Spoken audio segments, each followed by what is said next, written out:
been 20 games, but is there anything surprising you've seen out of Mayo through 20 games, just as a player in general?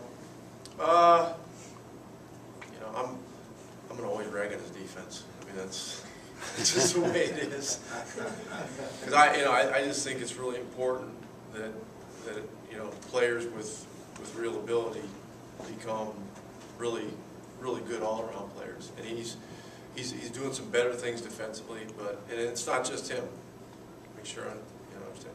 It's our whole team, and we can't be giving up, you know, the kind of points we were giving up in the first half of the Houston game. We did better in the second half, but you know, OJ can do better, and you know, everybody can do better than we did there. And so I see great upside on that side of the ball, and you know, he works at it offensively, and he's done good things, and he works hard at it. People have talked about him on the team as a leader. Do you see him as a vocal or just by example, or what do you see? Well, you know, the guys who are the league scorers tend to be viewed as leaders, and guys that want the ball are gonna have those characteristics. So you know, he's an aggressive guy. He wants that kind of responsibility. So you know, he's inherited that, you know, just by virtue of those things, which is great. Do you think you said recently that teams were game planning for him more, and that he was having to adjust what he liked to be the #1 option? Do you feel like that he's handling the attention that he's drawing from other teams well and adjusting to that pretty well? Well, he certainly did in the Houston game. You know, and listen, everybody's attention is on that right now. You know, obviously, but it's going to be an ongoing challenge, not only for him but for the rest of the club too. And you know, the style that we're playing, you know, is more of a tempo-driven style. You know, there's not a lot of play calling and not a lot of executing, you know, every time down in terms of that kind of style. So, you know, that helps in terms of a guy like OJ being able to get free if his teammates are looking for him, because there's more randomness to it. If we're calling his plays every time down, I mean, Sacramento's going to have a list of those. They're going to be calling them out, and it's just, you know, they're going to lock into you. You know, so there's different elements at work every night, and we just we got to work at you know, our overall team awareness, execution, and you know, it's not always going to be just one guy with a hot hand. You know, sometimes it might be a couple of guys who are coming off the bench, and you know, we gotta milk whoever it is. There's some kind of theorizing that when Dirk comes back, OJ will then have to go through this other sort of big transition period, because obviously, you know, Dirk gets the ball so much. Do you see that as being a big change he'll have to deal with again when that happens? It's a problem I'm looking forward to having. If you guys view it as a problem, I don't view that as a problem. I don't think it's going to be any kind of issue at all. I think it's going to be, you know, that's going to be a welcome situation whenever it happens. Do you think he should be considered for the All-Star game, OJ? I'm going to pretend you didn't ask that question. I mean, the way he's been playing lately, he's in the top 5. He's played great. Right. He's played great. But you know, you know, on December 10th, you know, I think we're getting ahead of ourselves talking about the All-Star game. That's a very individual-oriented thing, and I think we got to keep our eye on the ball and focus on the team. What came and show you the other night playing the way he did on that ankle? I mean, you know, for a guy who's missed a lot of games in his career,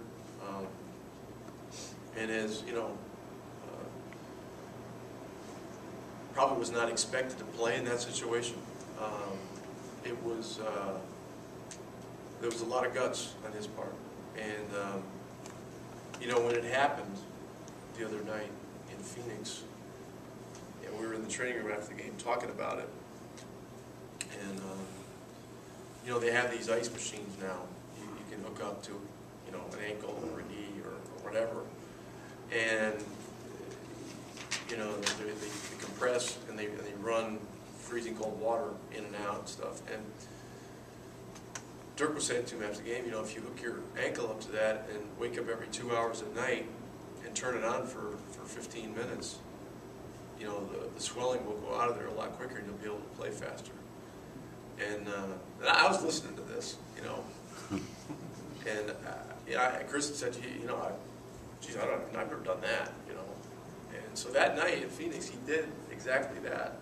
And what happened was the swelling went way down. If you look at his ankle right now, it's a huge, you know, purple thing on the outside.